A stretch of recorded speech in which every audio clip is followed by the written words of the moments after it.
Hello, my astrology friends. This is Lada from astrolada.com, and we continue with the 2026 astrology marathon, where we present you astrologers, amazing astrologers from around the world who break down the year 2026, so important topics for different signs or collectively about the world in 2026.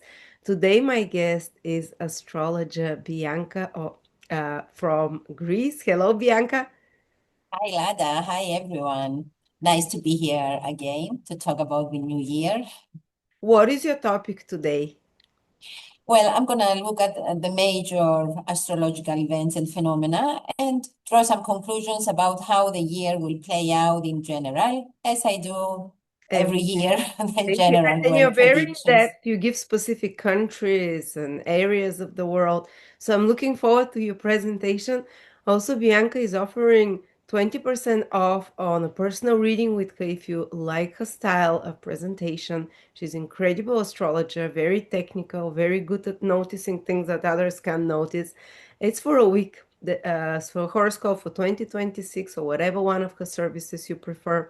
Check out the link below and connect with Bianca. Thank you, Bianca. You have the stage.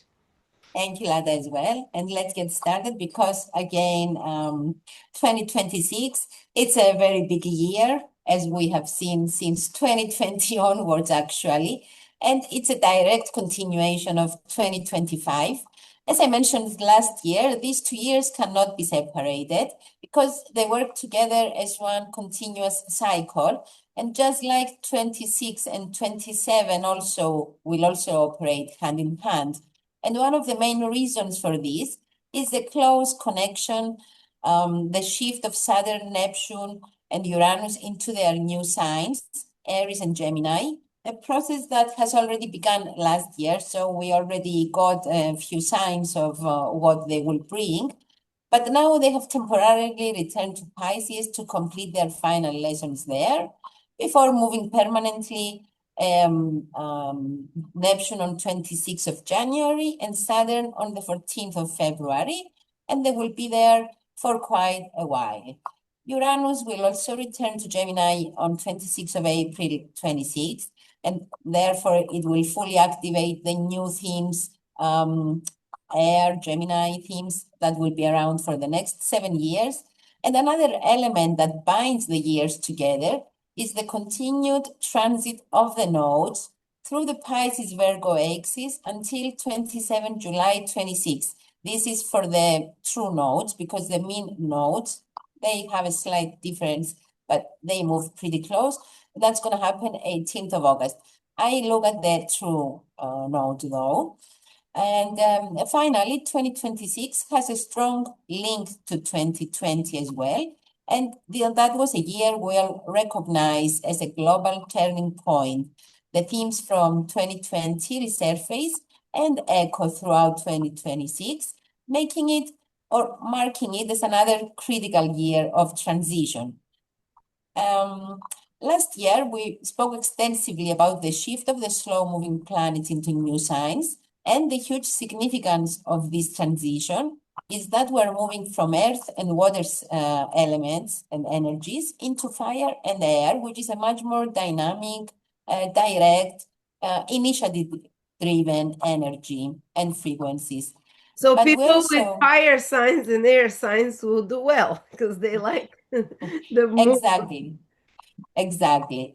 But because the water element, we had said that it's going to extend a little bit into 2026 until the middle of the year because of the nodes transiting the water signs.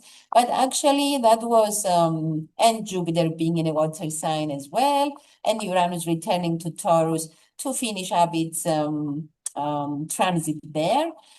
But actually, the timing was not entirely accurate because by looking at this year and Mars's synodic cycles, because Mars is going to make a lot of synodic cycles this year, that means it begins new 2-year cycles, and it will conjunct the nodes as well, and that will happen in Pisces. So that gives like a window of 2 years to finish up things that we need to close because that's the meaning basically of all these combination of energies, that we need to let go of some things that we already know about because we already have the signs. And Mars's energy this year gives a final push to us to take action and to close chapters that have really finished their course. We have to release them, let them go. We don't need them anymore. And that's mostly comes from Mars North Node in Pisces, which of course Mars opposes the South Node as well in Virgo. And that's the meaning of Pisces too, letting go and releasing things that we might find it hard to do. Sorry, when But was the Mars with the North Node in Pisces together? I didn't. and the dates, and it's gonna be in February, I believe. We're gonna look at the dates a little bit later. I don't remember them offhand So now, we but still I'm were gonna finishing mention some them. stuff because the South Node is there, Mars is there. But I think by the summer when the North Node leaves Pisces, it's like we're finished with the endings. It's all new Um, beginnings. yeah, but it's 2-year Mars cycle, so I think it's still gonna bring the element, even though it might not be too obvious. It's gonna be more on the subconscious level, maybe, but it's still gonna be there and hang around a little bit more because we're gonna have eclipses in the Pisces Virgo axis as Oh, the well. whole yeah. All right. So we're still ending. Those are the Well, final. we're starting stuff, but we're ending stuff. Yeah, I know at first glance it might seem that we're moving out of those energies, but that is not entirely accurate. That's why Yeah. I'm mentioning it, So it's a bit like because a few steps forward, a few steps back. We're still pulled between the future and the past. We're still kind of right, uh exactly. grieving. There is a grieving process of For letting go. sure. And it's not easy to let go because we feel the loss. Of course. And actually Mars will turn retrograde in Virgo in January 27, early in the year. So we still get that remnants coming back. And also the shadow period of Mars will begin in October or something. So that is important as well. We're gonna see things are Mars related energies coming back next year. I will mention a little bit later the dates of the shadow period and when we can I actually think there'll be a expect. big change with the health system, maybe in America or something. Yeah, that's Anyway, actually one of the big topics, health ah, issue. It's one of the, because I see other indications as well that we might be getting another pandemic or epidemic, or anyway, health topics will be in the news a lot, I guess, this year. yeah, I'm not going to interrupt you anymore. Sorry. No, it's okay. I don't mind. It's all right. It's good to hold the discussion as well. Um, and Mercury retrograde fully, exclusively in water signs this year as well. So that also brings in the water energy, continues the water energy despite the nodes leaving the Pisces Virgo axis. And by having Mercury in water signs, we kind of will be forced to communicate how we feel, revisit old emotional issues at the very least, and reflect on how certain experiences affected us. And basically, it gives us the opportunity to rethink and make decisions about past issues that probably surfaced with the nodes in Pisces, North Node in Pisces, South Node in Virgo, and the eclipses in that axis as well. And because water signs tend to hold on, they don't release easily, and but Mercury will retrograde there, so that can help us do better reflection. And the only thing that we need to be aware of is that Mercury in water signs makes decisions based on feelings rather than logic or data. So emotional decisions are more subjective rather than um, logical. But um, this year will also introduce a new momentum because Mars and the sign of Aries will be extremely active throughout 2026. And Mars and Aries always translate into one thing, action. So we do need to take action, but we do have to keep in mind And we do get the opportunity with so many synodic cycles beginning, 7 to be exact, Mars synodic cycles, to do that if we have in mind that that's the direction we need to take. So just a quick look at the astrological highlights of the year. The number one factor for me, because I'm talking about world predictions, it's the major activation of the world axis again. Because the world axis, that's the 0 degree of Aries Libra, it's connected to significant world events always. The shift of the nodes in Aquarius Leo axis as well. And therefore the eclipses moving to this axis too. Chiron entering Taurus after 50 years, also I find that quite important because it triggers, it will trigger as well or activate some important aspects. And also 0 degree of the fixed signs. We had the Saturn-Jupiter conjunction there in December 2020, plus a lot of other things, eclipses going on the 0 degree of Leo Aquarius before. So it's important because it's a rare move, a rare shift. It's a Venus retrograde year as well. We're going to have Venus retrograde from October, early October to mid-November, but also the activity of Mars, not only the synodic cycles, but in generally the activity, excuse me, because Mars is not equally active every year, but this year it's actually a year during which it will have a lot of aspects. And I will mention later and give specific dates of when some of the most important ones will happen. The other important factor is that all the slow planets return to their new signs permanently. Jupiter will move to Leo on 30th of June, Uranus in Gemini 26th of April, Saturn in Aries 14th of February, and Neptune 26th of January. The Mercury retrograde in exclusively water signs. And the two most important aspects of the year is the rare Saturn-Neptune conjunction, which will be perfect by February. And the other one, I'm not going to talk a lot about this. Actually, I'm not going to say almost anything about it because we spoke a lot about it last year and everything is still valid.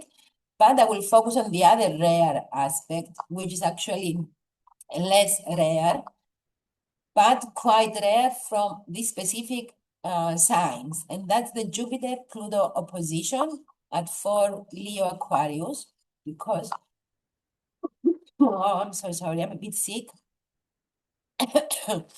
And now I got a bit of coughing. And also in the chart of the year, Moon, Mercury, Venus, and Mars are all out of bounds. And that brings like a lot of unstable energy, makes the year unpredictable. And because these are personal planets, this means that on a personal level too, we will have a bit of nervousness and instability in our lives, in our decisions. And it's kind of unordinary results. It's not normal. When is the chart of the year? Is that on the first day of spring that they're out of bound, or? No, it's the 1st of January at midnight. Okay, That's so the chart of the year. that's the beginning of the physical year. Okay. Yeah, I know. Of course, the spring equinox and the rest of the angles, the rest of the seasonal changes are very important. And definitely, because all the months this year again have something significant going on. So during those, in those charts of the solstices and the equinoxes, a lot of important aspects are going on, which also impact the entire year. Those charts speak for at least 3 months, each one of them, sometimes more. So I would also like to stress, though, that the astrology of 2026 is very important for the USA natal chart as well, because the chart is being triggered in several important ways, as well as the chart of Donald Trump. It's highly impacted because his ascendant and Mars are in late degrees of Leo, and they are very much affected both by the 17th February eclipse and the explosive T-square between Mars, Uranus, and the nodes that will happen next December, and the explosive Mars and Jupiter South Node conjunction in November as well. So Trump, Mars, Jupiter, and the North Node to conjunct together? right, yes, in Oh, November. okay, that's big. The South Node. South The Node, Mars. South Node. This is some big karmic dishing out of, I don't know, Mm. resolving, ending, some, it's big, yeah. Yeah, and it helps us release or close cycles that we Okay, have all to. right. Here we go, the closing of cycles. Yeah, Trump will have the South Node transiting his ascendant this year, and that specific aspect, energy, it's so rare. We haven't had Pluto in Aquarius or the nodes there for quite a while, and Jupiter as well. These are rare Yeah, transits. they were in Aquarius in 2000, sorry, in 2000 and the North Node in 2008. The eclipses in Yes, Aquarius with the North Node, 2008, the big economic financial crash in the world. yes, Then there exactly. was That's a when war with the Russia. Russia is ruled by Aquarius. And then 2008, there was some really big cataclysms, like a big mm, Sichuan earthquake, 90,000 people died. There was one oh, big storm that happened, 130,000 died. So it was a very intense year, 2000, because Aquarius is so yeah, unpredictable, and the eclipses are making it even more unpredictable. Social change, social transformation. So, wow, sorry to interrupt, but okay. it's been 2008, look back, guys, and 2009 were the same type of eclipses, but without Jupiter there. So now there is Without Jupiter, more like exactly. Jupiter expands whatever And it touches. without Pluto being in the sign as well, because that's important as well. Pluto was not in Aquarius Oh then. yes, Pluto will join with the North Node. It's kind of a very Next Aquarian year, times. that will Very happen next Aquarian year. times. Yeah, like changes, social, technological, and so on. Mm, absolutely. And a lot more significant or innovative changes. But also Mercury's retrograde in Cancer is especially important for the USA chart as it has Cancer Sun and transit Saturn will also station retrograde in tight opposition to the natal Saturn, which squares the natal Sun. So this is another indication. It will form a T-square with the Sun on the apex. And the Sun in the USA chart is the leader. So this indicates a tough period for the leader of the country. And considering what's going on in his own natal chart, I'm sure Trump will have a lot of problems or challenges to deal with or face. And a lot of worrying, a lot of delays, a lot of difficulties, a lot of pressure in general. And this is a especially difficult period. And in general, a lot of what is happening this year and last year impacts the USA because it has IC and MC at 1 degree Aries Libra. So the kite, the bisextile, Uranus, Pluto, Neptune, Saturn, for now Saturn, but later only Uranus, Pluto, Neptune. The bisextile creates a kite in the USA chart just because the angles are at 1 degree of Aries and Libra. And I found that so amazing and important considering that the USA is the superpower. So we can expect to see shifts in government, in policies, changes in national leadership, public crises, or major events that can cause internal instability, possibly due to actions or related to the country's position on the world stage. The major activations of the world axis is, I want to take a quick look at when they will happen, because Neptune is sitting within half a degree of zero Aries in the chart of the year. Saturn and Neptune will both cross zero Aries, as I said, January and February, and the much awaited conjunction will take place at 0.45 on the world axis, to be precise. And in the chart of the year, the Neptune contrantisha is at 030 Aries, and contrantishas work like oppositions, but it's like a shadow, things that go on behind the scenes that we're not aware of, that we don't see them, and they might work subconsciously as well. And in the chart of the year, the Uranus-Pluto midpoint is also at 020 Aries, and that is a significant explosive midpoint and will be triggered every time a planet crosses the cardinal signs. And Neptune sits at the Uranus-Pluto midpoint within less than a degree and is applying. So the most important and strongest activations of these degrees are from 26 January to 27 February, because Neptune will enter Aries and will be on that degree for an entire month.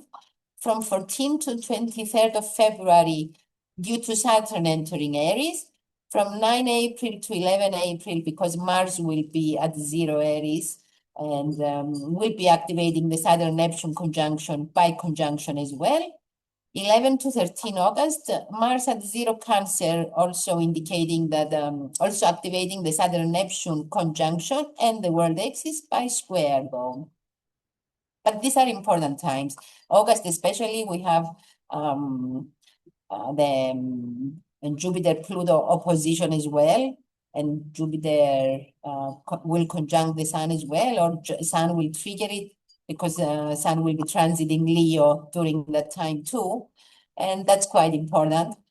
And Sun in mundane astrology, it's head of states, government leaders, the leader of the countries, and this affects all of the leaders, not just the USA. Furthermore, Neptune will remain at 29 Pisces until the end of January, and 29 Pisces is the most critical degree of the entire zodiac, because it's the final and rather faded degree of the final sign. Neptune has already been there for some time now, because it's stations direct on 10th of December, I think, at that degree. But in the chart of the year, it becomes even more significant, because it's conjunct Saturn and squared by Mercury too. And squared by Mercury from its sign of detriment in Sagittarius, because Mercury begins the year in Sagittarius for the third consecutive year in a row. And the configuration indicates a year marked by fear, anxiety, insecurity, pessimism, negative thinking, the collapse of illusions, the bubble bursts. We are back to reality. Reality breaks through, and what is false is destroyed. And the combination can also be talking about illnesses, epidemics, as Mercury is always a health indicator. And with Saturn Neptune on the, especially Neptune on 29 Pisces, that's a very strong indication of illnesses or viruses, epidemics, things like that. From another perspective, though, the Mercury-Saturn combination might actually help contain the extreme optimism that Jupiter can bring when it conjuncts the Sun in Leo.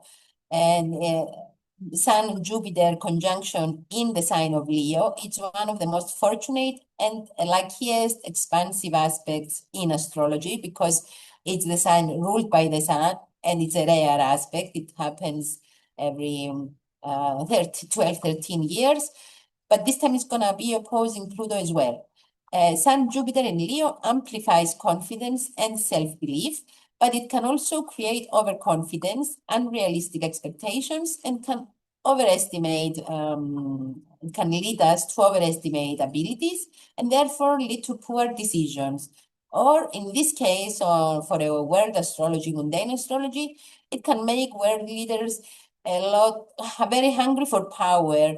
We are going to see a lot of power games, exhibition of power, control, dictatorship. Jupiter, Pluto, it's an aspect that represents dictators, and in opposition, it's really strong and pushes one to take action.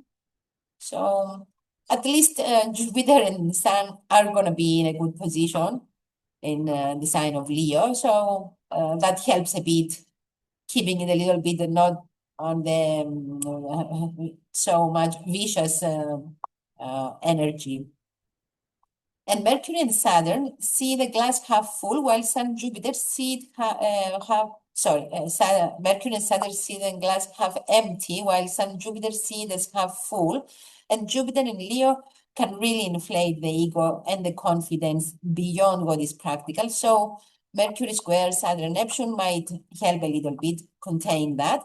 But the contrast may provide like a balance and help people not lose hope with all the negativity, all the crises that are happening, and all the difficult circumstances that a lot of people are going through. This is the most important on a personal level. I think that it helps, the combination helps people not to lose hope altogether. And okay, we need that, I guess. And another reason for that is that Jupiter is the final dispositor of both Saturn and Mercury, which means that Jupiter ultimately influences the entire configuration. And this is, I see it as positive, let's say. Apart from the significant world axis activations, though, the combination of Pluto and Uranus through their contrantishas in the chart of the year indicates that these two planets are operating as if they are in opposition. And Uranus-Pluto, especially in mundane astrology, is extremely explosive energy and can point to nuclear explosions or nuclear accidents, underground criminal networks, secret revolutionary groups, or hidden organizations with secret agendas and plans. And the energy is also associated with mass death events caused by war, by accidents, by extreme violence, terrorism. Unfortunately, we may also see an increase in deaths or suicides, especially ones triggered by technology, because Pluto is in Aquarius, the sign of technology. And the governments might need to take regulations or laws or intervene to manage and control this growing phenomenon, this sad phenomenon. And yeah, I was reading about recently about AI causing some people to commit suicide. So we might see a If bit more anything, of the that. governments of many countries are encouraging euthanasia. They don't want so many people living in the world. So the Oh, largest number of deaths in Canada, I think, in the last year has been due to euthanasia. If you're depressed, if you're autistic, you can choose for anything. If you're poor enough, which is, it's, hmm, but it's always been Pluto in Aquarius, less population. Pluto in Leo, baby boom. Boom, right, little kid. Pluto, right. Aquarius is the population demographics. Pluto culling and I haven't thought about euthanasia, but actually it's quite possible, yes. Or we're going to be hearing a lot more about that, or there might be, online discussions, pros and cons, people for it, people against it. mm. Yeah, I agree. So, but 2026 will continue to deliver significant world events that impact everyone one way or another. And they have the power to bring radical change and transformation, but also fear, anxiety, stress, and confusion. So it's really important for everyone to be taking care of themselves, of their diet, of how they sleep, resting, making sure to recharge and avoid stressful situations if possible.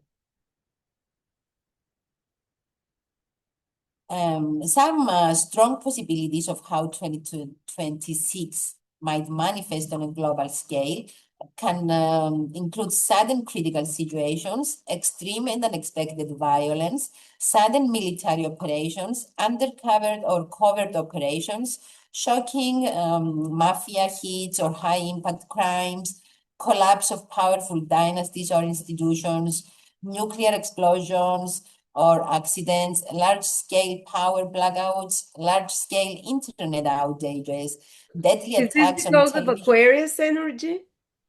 You Excuse talk, me? is this because of all the Aquarius energy we have? It's because of the Uranus-Pluto connections via their The sextile, contrantishas the trine. and other and the trine, of course, because they are in trine too. So their energies work together. Even though it's a trine, it doesn't mean that it just means that the energy flows. It doesn't mean that it brings only positive events. Easy access to nuclear Yes, power, exactly. easy access to bombs. And Yeah, I think we're gonna see a lot of like shocking robberies, unprecedented, like we saw in the Louvre, which was basically very wow robbery, because Uranus, Pluto are the criminals, and Neptune on the apex of the bisextile has to do with museums, art, especially old art, valuable. So yeah, I guess we might see a lot more of that coming this way. Or the nuclear explosions and accidents can be very likely, large-scale internet outages, deadly attacks on television stations or on electrical facilities, the end of transformation of the television as we know it. We're going to see a lot more changes with regards to television stations, extreme online hatred, cyber violence, digital radicalization, intense public disputes about gender and sexuality, merging or restructuring of religious institutions, for example, Orthodox and Catholic churches aligning the day they celebrate Easter, and for practical, therefore Saturnian reasons, extreme reactivity, revenge, and vindictive behavior, terrorist attacks against high-rise buildings or terrorist attacks against aeroplanes, transformation of air travel and aviation safety, breakthroughs in space travel, space tourism traveling for very rich or for the super rich.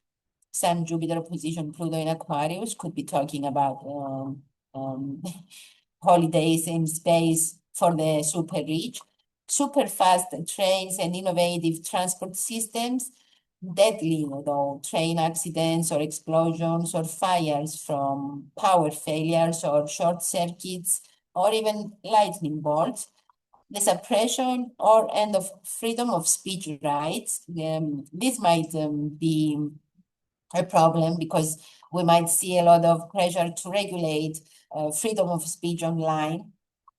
Yeah, and people might not be allowed to express their opinions openly as much. And Uranus Pluto can also manifest as super strong and deadly earthquakes, violent volcanic eruptions, extreme fire events, mega wind phenomena, cyclones, hurricanes, mega thunderstorms, and deadly lightning strikes, collapse of bridges again, floods, rainfall.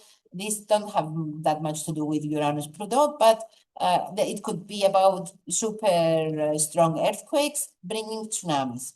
In general, anything shocking, unprecedented, never seen before, extremely destructive or chaotic is possible under this combination. And all of these possibilities are, we can see them in 2026. The next big shift of 2026 is the transition of the nodes into Aquarius and Leo from 27 July 26 to 26 March 28. And the nodes return to this axis every 18.7 years. We already said that about they were there from 2007 to 2009, but also 2017, 2018 in reverse order. And as they leave Pisces, they will oppose Uranus, which is a major astrological event. And this will happen at the same time as the last eclipse of 2025 in Virgo. It's triggering that eclipse as well. And 29 Virgo is a critical degree. It opposes 29 Pisces. And that eclipse was in tight opposition to Saturn in Pisces and to Neptune at 0 Aries on the world axis. So every time that degree is triggered, it brings in the energy of the last eclipse as well. And it still hasn't played out completely. And the Saturn Neptune energy of the eclipse continues in 2026 and the culmination, let's say, will be when they conjunct on 20 February, Saturn and Neptune, I mean. So the themes will remain strongly active. And what is critical about the eclipses is because Pluto is now in Aquarius. The previous times it was not there. And the first strong contact of the nodes with the Pluto will come in 2nd of August 2027, when we have an eclipse at 9 Leo and will be opposing Pluto directly.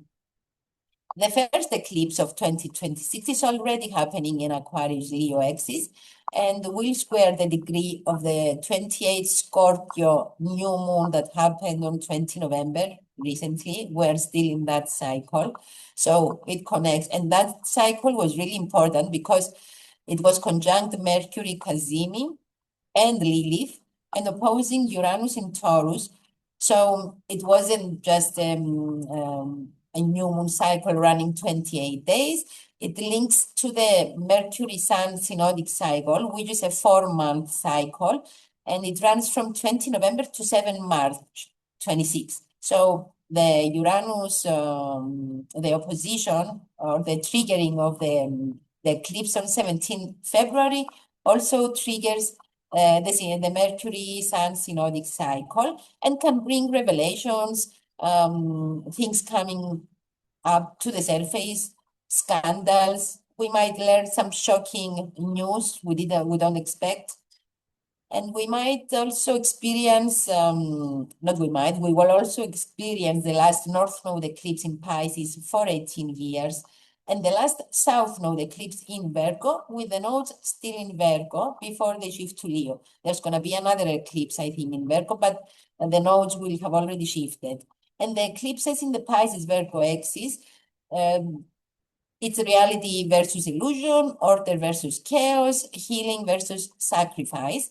And the Pisces, and these things or these themes will continue to run along with the themes of the Aquarius Leo energies.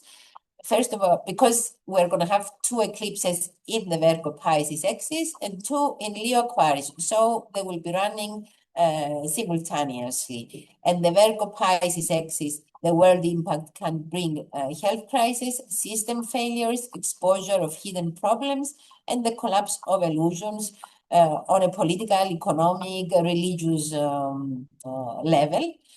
And the eclipses in the Aquarius Leo have to do with the individual versus the collective, freedom versus the ego, leadership versus equality. And the eclipses activate the identity, the purpose, and personal destiny, while Aquarius eclipses shift the energy towards society, toward groups and systems, as well as technology, collective movements. So this axis asks us to balance the individuality with the collective, and it can bring like new movements, new sudden changes in friendships, in networks, changes in social roles. We might see changes in leadership as well, rise of new public figures, most likely charismatic because of the Leo, the Sun charisma, magnetic personalities, people who have the ability to influence the masses, because Pluto is in Aquarius. Mass movements, uprising, large-scale protests, technological revolutions, and new global alignments. So these 2 different types of energies will be working together. And the nodes were last year conjuncted Saturn and Neptune, which was a very rare occurrence. This year will also make some rare aspects. The square to Uranus on the 20th of June at 3:09 Pisces Gemini. And on November 11, the opposition to Jupiter, which is, as I said before, it's quite important because it will also conjunct, Mars will be conjuncting Jupiter, and that's very, very rare. And the nodes have not aspected Uranus in Gemini in over 80 years. That the last time was 1952. They have not aspected Jupiter in Leo for decades, since 1990, and have not had an aspect to Mars from the Aquarius Leo axis in 18 years, since 2007, or 9 years, December 2016, when they were on the same axis but inverted. So let us not forget that next year the North Node will conjunct Pluto in the sign of Aquarius for the first time in 250 years approximately, and that's huge. But the nodes, Mars aspects to the nodes are also important. The conjunction to the North Node in Pisces happens on 13th of March at 8:23 Pisces, and that's an important degree because that's near the degree where Saturn stationed retrograde in June 2023. Then we have Mars squaring Pisces on the 2nd of July at 2:30 in Gemini Pisces. And the Mars will be conjunct Uranus while squaring the nodes. So Mars-Uranus will be on the apex of a T-square. And that's, again, really important. That's 2nd of July. And on the 15th of November, we have Mars opposing the node at 25:19 Leo Aquarius. So the nodes will form these major contacts with Mars, conjunction, square, and opposition. So it's like most of the cycle will Mars will make most of the aspects, even though it's a 2-year cycle this year, and we'll only have the square remaining for next year. And this begins on 13th of March. And the next activations are the 2nd of July, 15th of November.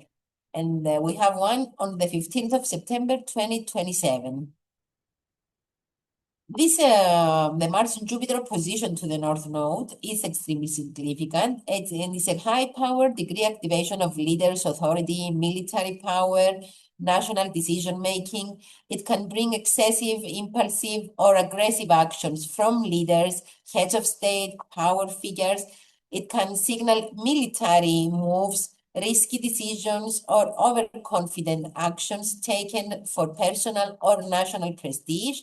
The opposition to the North Node in Aquarius shows a tension between individual power, Leo, and collective needs, Aquarius, leading to mass movements, public uprisings, or collisions between governments and the people.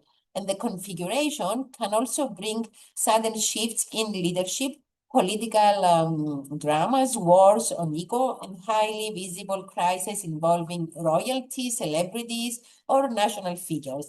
It's a period of extreme action, extreme pride, and extreme consequences as well. And because it happens in November, the sun will also be in Scorpio, which means that the sun will also trigger the entire configuration. And the sun represents the government, the head of state, national leadership, those who hold the power and make decisions. So when the sun activates the Mars-Jupiter node axis, we get a period of extreme intensity where leadership, where we can get leadership crisis, military decisions, and large-scale power shifts on many levels. So overall, these configurations can absolutely set the conditions that can lead to a world conflict. And I'm not suggesting that World War III will start tomorrow or in 2026, but definitely the seeds, or we can see some destabilizing patterns and triggers that mirror periods in history that preceded large-scale global crisis. And astrologically, there are connections to times that led to major global shifts, including the 1930s, which was the rise of extremism, alliances, radical leaders, in the late 1910s, which we saw polarization and collapse of empires, and the mid-1960s, where we had revolutions, uprisings, and technological shifts. So we do have a lot of similarities that speak about such possibility, not immediately, but the conditions might be set in motion that can lead to world war in the future. And the next significant factor for the year is the Chiron entering Taurus from 19 June until 18th of September for 3 months, and it will turn retrograde in Taurus, 0 degree as well, and return to Aries in September, where it will remain retrograde until the 6th of January 27. Chiron has not been in Taurus for 50 years, from 28th of May 1976, and it was there from 76 until 11 of April 1984, with some retrogrades back to Aries. So this year it will turn retrograde at 052 Taurus. And Chiron will trigger the 21st December 2020 Jupiter-Saturn conjunction at 0 Aquarius and eclipses that happened at 0 Leo Aquarius. And it will also trigger the May 2018 Uranus and Taurus ingress chart as well. People born from 28 May to 13 October 1976 and 28 March and April 1976 will have their Chiron return, and this happens around 50 years of age. And these are some of the people who are affected, because practically those who have Chiron or planets or important points from 22 Aries to 1 Taurus and the other cardinal and fixed signs, and especially from 26 Aries to 0 Taurus, will be very much affected by Chiron this year. And the relevant birth dates are plus or minus 1 day, 12 to 22 April, 14 to 25 July, 15 to 25 October, and 12 to 22 January for all the years. These are just birth dates. And the reason is that Chiron will station retrograde at 052 Taurus. So those born on the first day of the fixed signs are affected for a much longer period. And the same is true for the 25 to 27 degrees of the cardinal signs, because that is where Chiron will station direct at 13 Aries in January. Mars's role in 2026 is one of the most important, I would say, because Mars is the initiator, and Mars will be quite active this year. So it will be a very active year as well, and a very important one too, because it will start setting in motion all the necessary changes that are coming about with the new era we are already experiencing. Since the end of 2019, early 2020, we have been experiencing closures, changes, transformations. A lot has happened affecting the final degrees and the early degrees of all the signs. And this is the final leg. The closure energies are finishing, and we are shifting into the new beginnings with the permanent shift of Saturn and Neptune in Aries, Uranus in Gemini, and of Jupiter in Leo.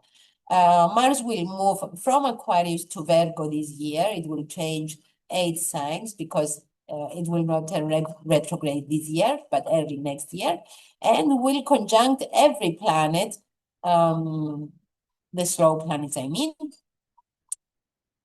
Jupiter, Saturn, Uranus, Neptune, Pluto, as well as Chiron and the North Node. And this means that the 2-year synodic cycles will begin with each of them in 26, so they carry over for in 27 as well. And this is the reason also that 20, 24, 25, 26, 27 are all very much interconnected. And in 2026, we're going to see many of the cycles that began in 24 closing, and new ones beginning and developing 26 and 27. And many of them are extremely significant because they are rare, and they're going to happen between Mars and the slow planets in their new signs for the first time in hundreds of years. For example, Mars will conjunct Saturn and Neptune in Aries, something that has not happened for quite a few years. This means that the next 2 years will carry the energy of closure and transition and remnants of the strong water sign influence that has dominated the recent years. But with, especially because Saturn was in a water sign, and the continuation will happen because Mars will conjunct the Sun and the nodes in Pisces. So the water energy, the water theme will be around for a little bit longer. But by October, Mars will oppose Pluto while transiting Leo, and this marks the peak of the Mars-Pluto cycle, which is an important time of an explosive cycle. The first square happens in mid-May while Mars is in Taurus, but closer to the end of the year, by October, we're going to have the opposition, and Mars will also oppose the North Node as well. By the end of the year, while transiting Virgo, Mars will oppose the exact degree of its conjunction with the North Node in Pisces, so that's a major activation. And in fact, Mars will station retrograde in Virgo in close opposition to that node degree, but that will happen early 27. These oppositions, though, mark moments when the themes of the cycle reach a peak, a clearing point, or a crisis that forces resolution.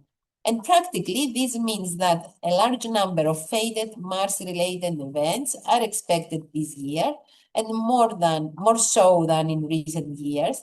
And they are likely to be high-impact defining moments because Mars stations retrograde at this critical degree. The effects will be stronger, longer, and far more important than usual.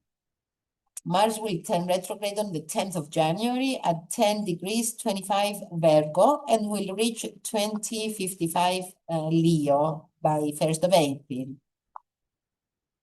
So some of these important aspects, as I have already mentioned, will happen during Mars' shadow period, which means that they will repeat, continue, adjust later on in 2027.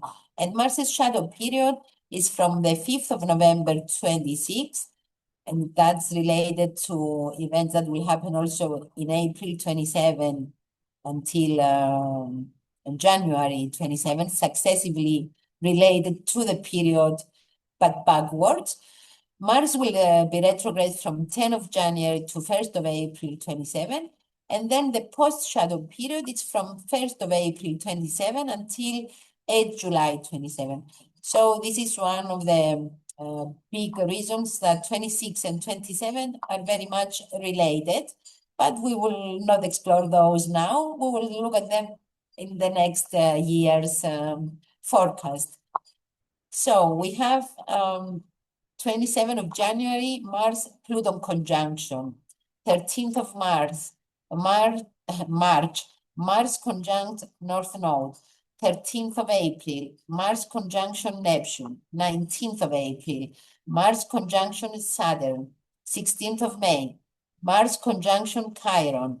4th of July, Mars conjunction Uranus. That's going to be in the US solar return chart. 15th of November, Mars conjunction Jupiter. Many of the new Mars synodic cycles with the slow planets will begin in new signs, with the exception of the Mars-Pluto, because we already had Mars-Pluto conjunction in Aquarius. Every other cycle starts in fresh territory, and this is extremely important because the themes move into new energies, new topics, new collective focus. Even so, though, the next 2 years will still bring represent a continuation of the past and a strong opportunity for final karmic and fated closures.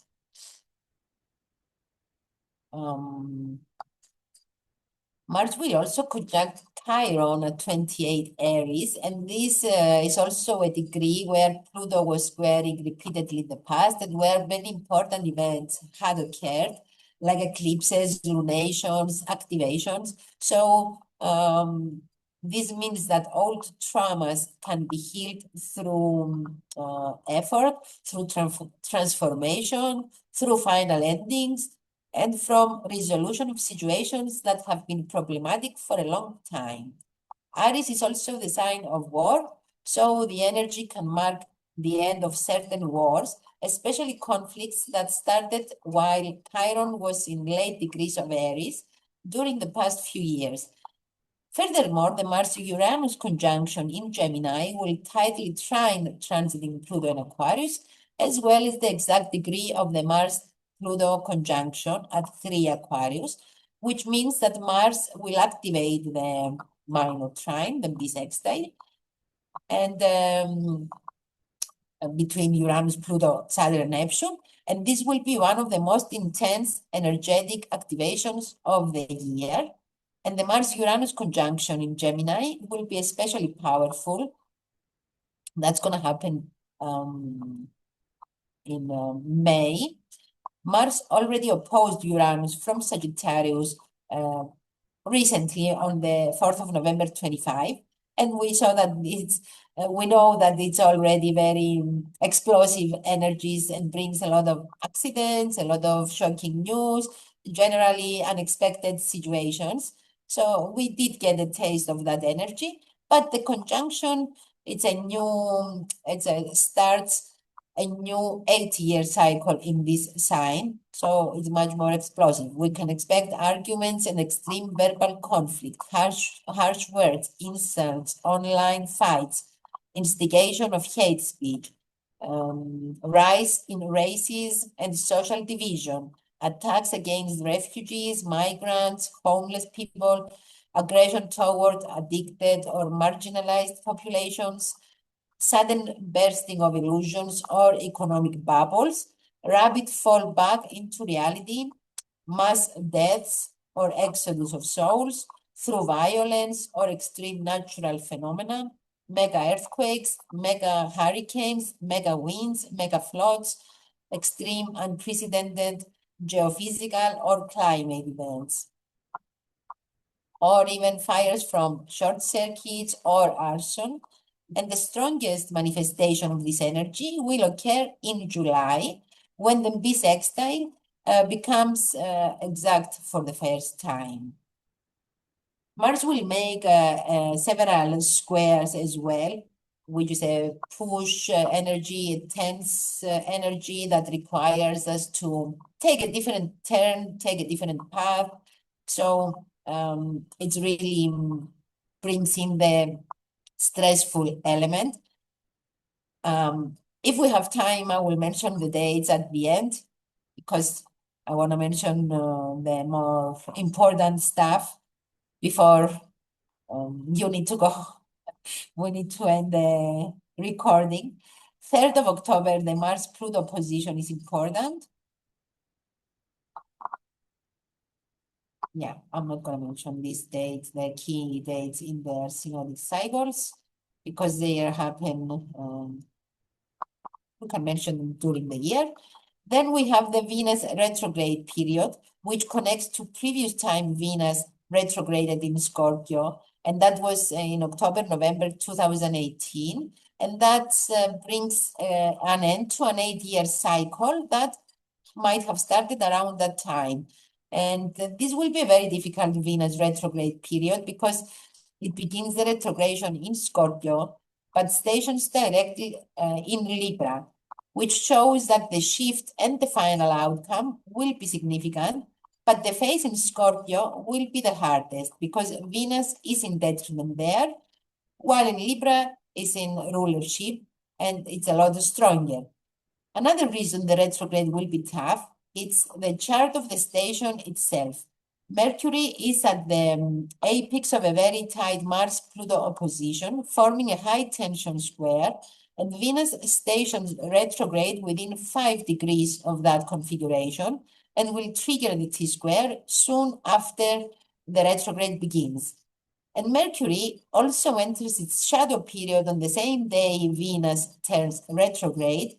Therefore, it extends the period and deepens the influence, as both Mercury and Venus will be retrograde in Scorpio at the same time, and they will end their retrogrades almost together on 13th and 14th of November. We saw something similar, a similar pattern in March last year when Venus and Mercury both turned retrograde in Aries around the same time. But this time, the alignment in Scorpio is much tighter, much more intense, and therefore far more challenging.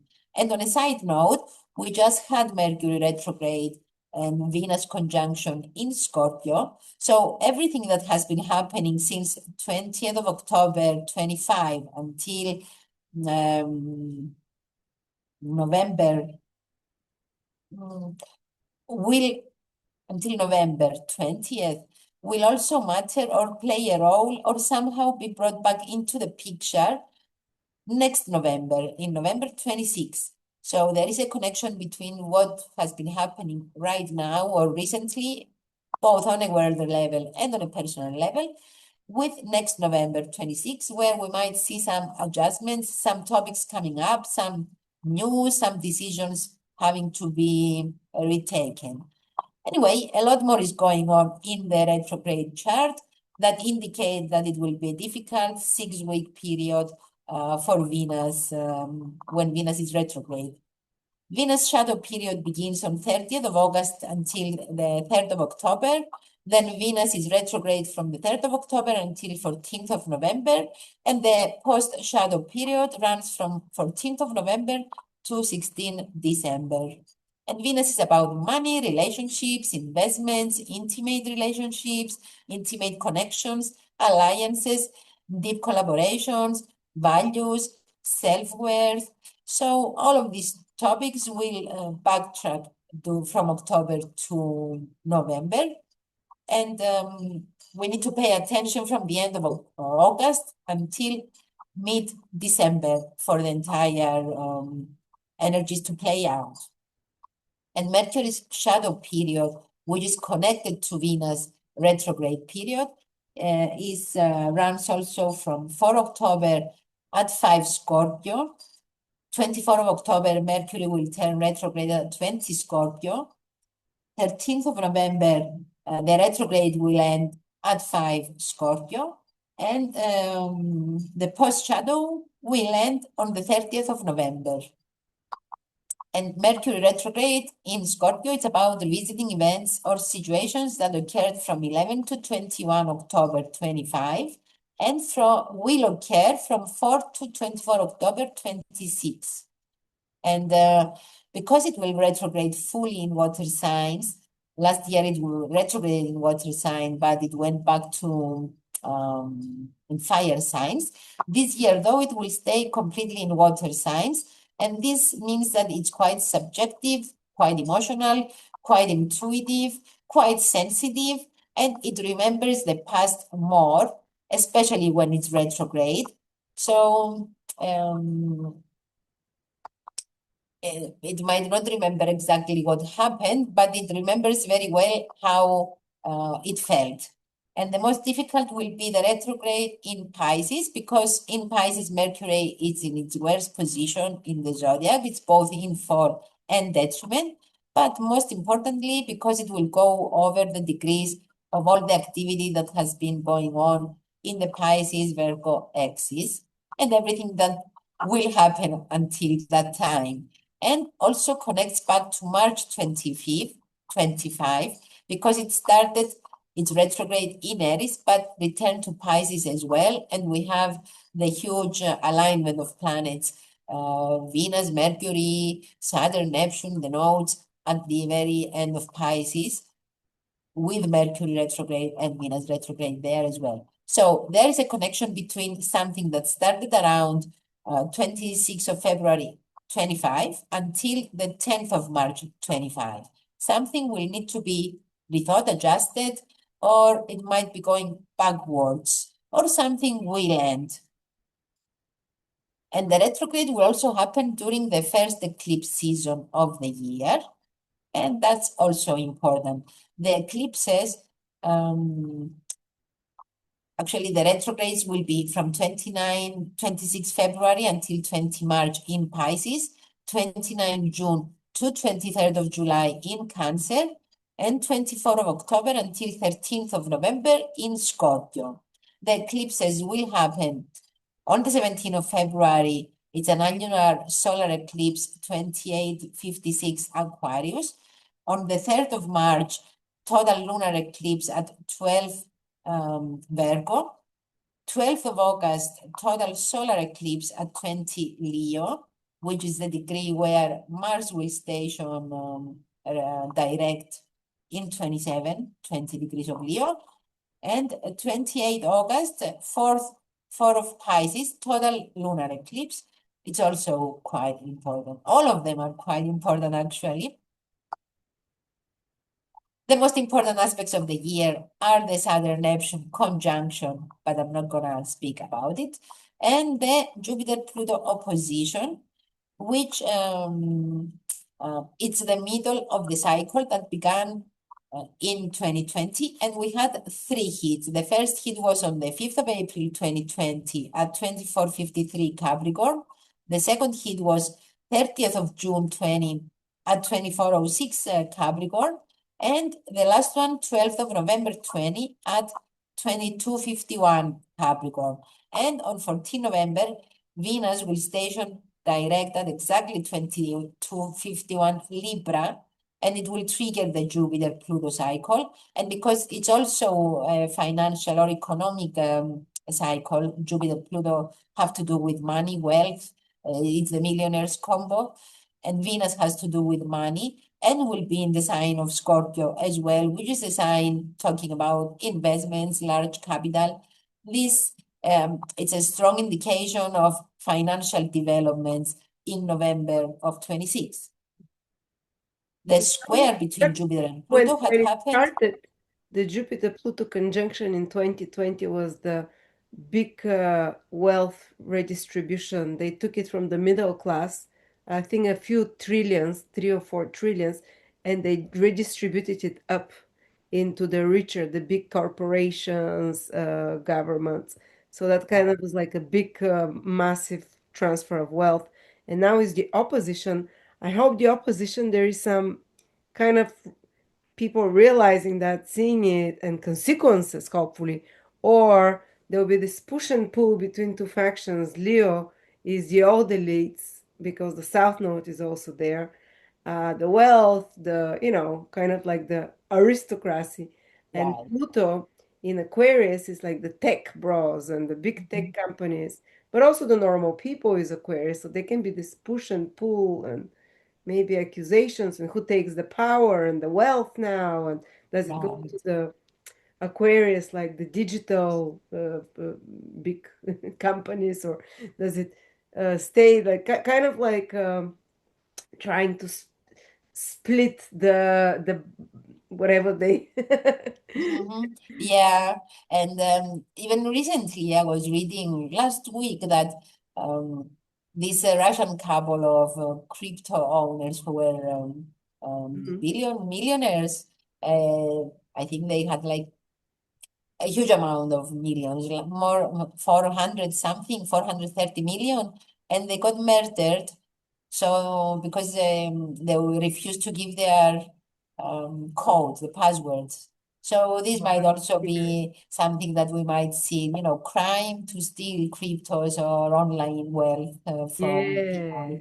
Yes, redistribution again in some kind of a dodgy way because it's Pluto. I mean, it Yeah, is but I like dark what and the you said current. about people realizing or seeing the consequences, because Pluto is the planet that works under the surface and we don't notice it, and we notice it when the damage has already been done. Yeah. So, yeah, I think that's a very good way to put it, that we're gonna see the consequences. And on a mundane level, other meanings of the Jupiter opposition Pluto, it's like a corruption aspect, is the dictator, because it's an opposition, it could be about corrupted dictators, scandals, or corruption scandals coming up to the surface. Things that Dictators, started in 2020 with the conjunction that come out now. So exactly what we talked. yeah, that's what I was thinking, that because the Epstein scandal happened in 2019, but 2019 was related to 2020. And even though Epstein was arrested and killed in 2020 or died in 2019, still a lot more information started coming out in 2020. And I think a lot more is going to come up with the opposition about that specific scandal and who's involved in it. We're going to learn a lot more. We might think that we already know a lot, but I think we know only the surface and not the what was really going on. And big conspiracy theories, like I remember the theories about children in tunnels came out then, and Mm. like some way out there. Some of Yeah, those things are actually true, but it can be also manipulated as well. But for there'll be sure.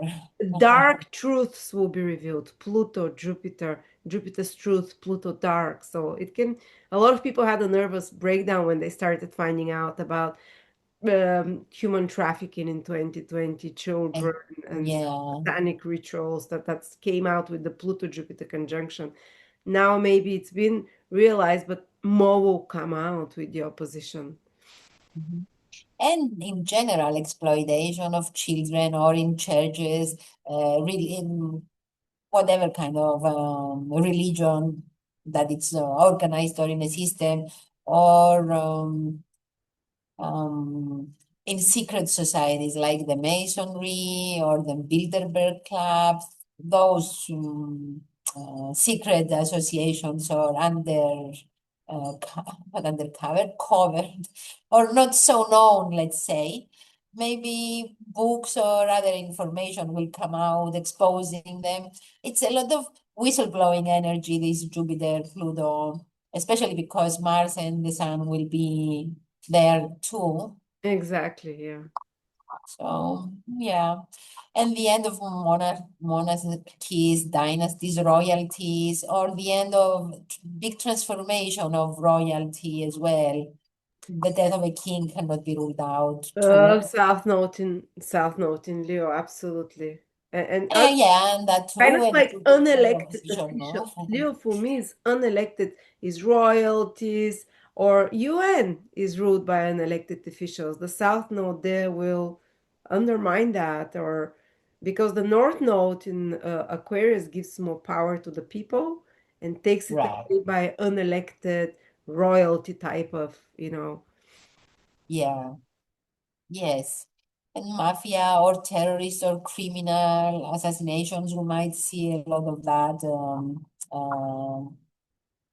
taking out, or what's going on now with Venezuela, that Trump is threatening Venezuela to combat the drug trafficking or using it as an excuse. But still, we might see a lot more wars starting out for the sake of combating addictions or crime. That's going to be the excuse. That's where they're going to take out or eliminate the criminals, even though this might not be the real reason. That might be what's on the surface. But mass deaths or deaths of respected people, well-known personalities, famous people, ultra-rich people, people who are somebodies recognized or have some kind of status or are recognized for something. It might bring extreme pompousness of others. They might think that they are so powerful they can do anything they want. Maybe heart problems as well.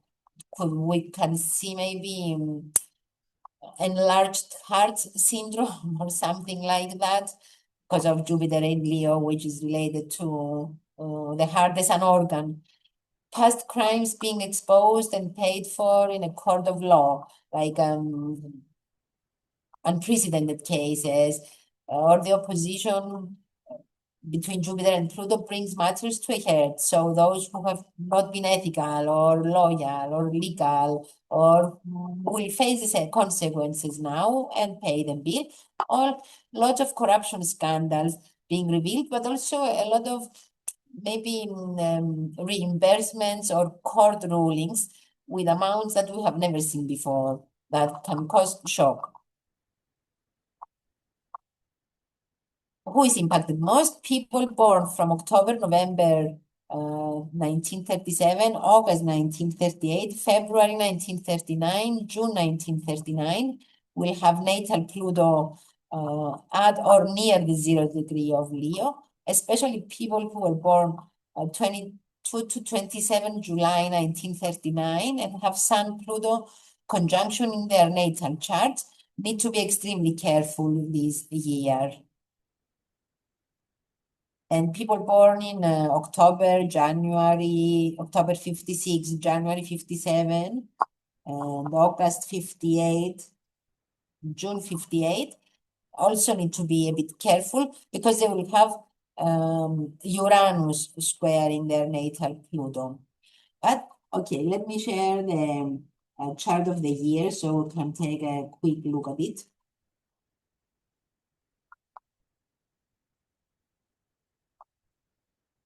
And we can look at the astrocartography as well quickly. So in this chart, we have two planets in exaltation, Mars and Jupiter, and Neptune is in rulership in this chart. Mercury in detriment in Sagittarius, and Moon, Mercury, Venus, and Mars are all out of bounds. And so this makes the chart or the year highly unpredictable on a personal and collective level. And Venus is the ruler of this chart, and it's combust the Sun and Mars in Capricorn. So this triple conjunction sits on the IC and opposes the MC, the cusp of the 4th house and the cusp of the 10th house. So it shows tension between public authority and private foundations, security, and the people. Also, Venus will turn retrograde in the sign of her detriment Scorpio. And this makes the role of Venus extremely important because it rules the money, as we said, the resources, alliances, friendships, values, food, art, beauty, the diplomacy, peacekeeping agreements, negotiations. So these areas become key themes throughout the year. And because it's in Capricorn and with Saturn being in Pisces, finishing the final weeks in the sign for the next 20 years, Venus can get what it wants, but through hard work, consistency, prudence, conservative approaches, and learning from past experience. Saturn in Pisces also demands release, so we must let go of what is not real or solid or no longer sustainable. And it's a year of reality checks, showing clearly which dreams are realistic and which are utopian, what is worth keeping and what no longer has value. There is also a strong element of karmic payback. And Venus receives a strong Martian influence in this chart, so she can be much more aggressive, assertive, and combative energetically. And we might see young women in combat zones, an increase in female assertiveness, a rise in aggressive feminism, or serious international diplomatic and peacekeeping efforts taking place. With all the personal planets out of bounds, the year brings unpredictability, extreme moods, emotional reactivity, inner nervousness, and intense pressure building up internally. So the public mood, which is represented by the moon, is restless, it's sensitive, it's easily triggered, and can get very reactive, especially with the moon, the out of bounds moon in Gemini, which is the sign of communication and of speaking, thinking, talking, writing. So we can expect a lot of heated reactions, verbal aggression, online arguments, polarization, and instigation of hate. Conflicts over taxes, inheritance, economic policy, and financial markets will be very common. We can also see blackouts, internet failures, cyber attacks, hacking events, possible leaks of sensitive and personal data, accidents in mass transportation means, for example, trains, buses, planes, ships, spacecraft, electric trains, or technological advancements and discoveries. And all of these are likely. We should expect, though, more violence, fires, especially when Mars moves through Aries and Leo, sudden coups, and we may see deadly or extremely violent attacks on female leaders as well. Due to the Venus-Sun-Mars conjunction, there may be attacks against government buildings, prestigious residences, or luxury palaces. And with Venus out of bounds and in difficult conditions, we can see financial turbulence, instability, liquidity issues, and volatility, both on a personal and with regards to global levels. World leaders may enforce harsh financial cuts or reforms affecting individuals directly. Wars or conflicts over gold and resources are possible. The price of gold may rise dramatically, set new world records. We may also see high-profile thefts, art thefts, robberies, attacks, museums, galleries, or jewelry stores, theft of luxury items or designer goods, and art may surge. Relationship shifts will also be extreme. Sudden marriages, shocking breakups, or unexpected unions and separations that catch everyone by surprise. Okay, there are a lot of midpoints that are especially triggered as well, but I already gave the meaning. Let us just look at the astrocartography. For example, the Saturn-Pluto midpoint, which is 29, 27 Aquarius, it's very much affected by the annular solar eclipse.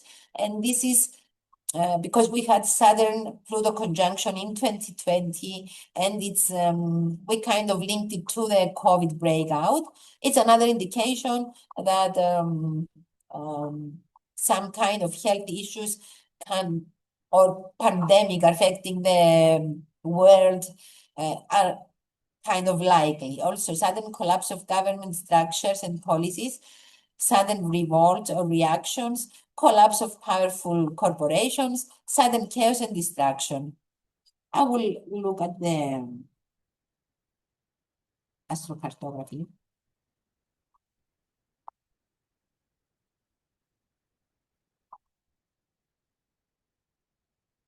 For the chart of the year.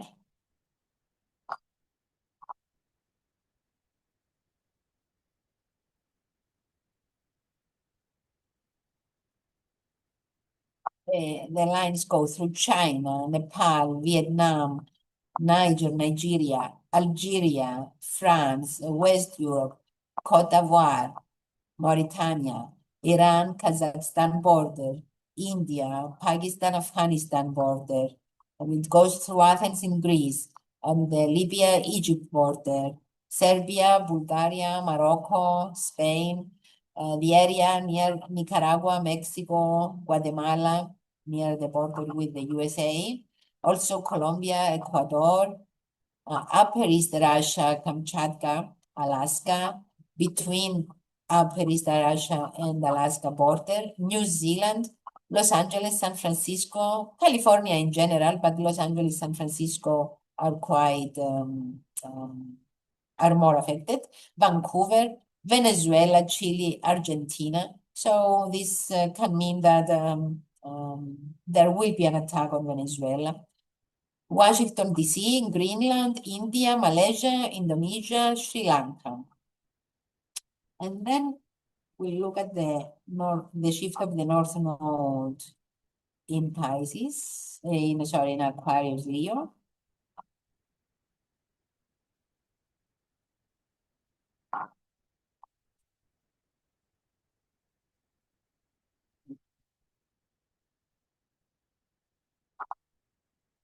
In the chart, Saturn is stationed direct at 14 Aries and directly opposes the USA natal Saturn, and the nodes will turn direct and station at 0 Pisces right after the, no, this one no, is not true. The nodes will not turn direct in station. That happened another time. But Saturn will station direct at 14 hours. So in conclusion, where is the countries?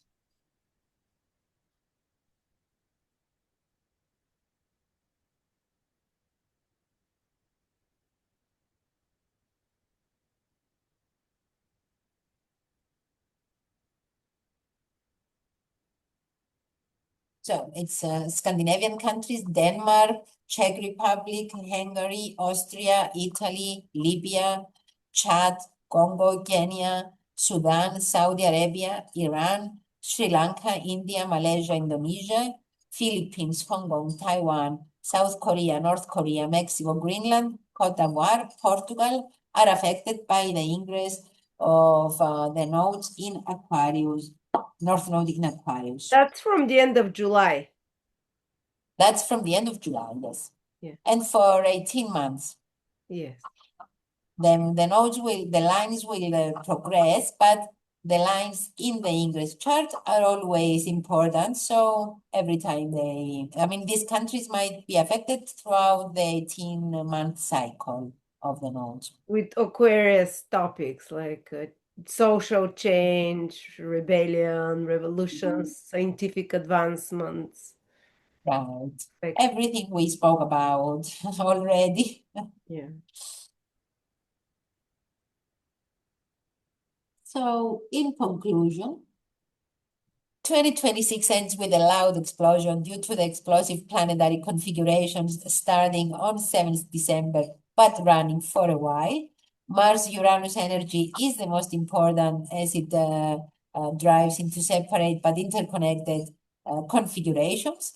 And the same is true for August, as Pluto is the driving force of two other separate but interconnected configurations. So in my opinion, Mars's role this year is decisive and quite dangerous, I must say. And these synodic cycles with the slow planets that begin with the conjunction participating in challenging planetary configurations make these 2 year cycles both violent, unpredictable, unstable, and very, very decisive for the future course and life path of humanity. Especially watch out for the Mars-Pluto, Mars-Uranus, and Mars-North Node conjunctions. And let us all pay attention to the dates that I have already mentioned and which are sure to bring significant events. And we can end the presentation here, even though it's again a bit long, but okay, it's a big year. Thank you so much, Bianca, for your in-depth preparation with transits, with aspects, with everything. Again, thank you everyone for staying with us.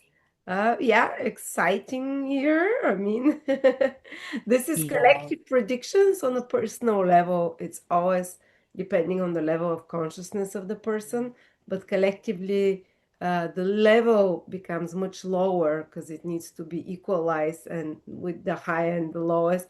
But you just know that personally, it can manifest in much more auspicious, positive ways as well. But yeah, for the world, always That's kind of bet on the more difficult expressions. Yeah, well, that's true. On a personal level, definitely, as people will have good stuff as well. It's not the same for everyone, but the overall atmosphere and energy of the world is this. Thank you very much, Bianca. If anyone Thank you wants as to well. contact Let us Bianca, remind about the promotion, 20% for all my readings for a week. Happy New Year, everyone, and be strong, be safe. thank you. Bye bye. Bye, everyone.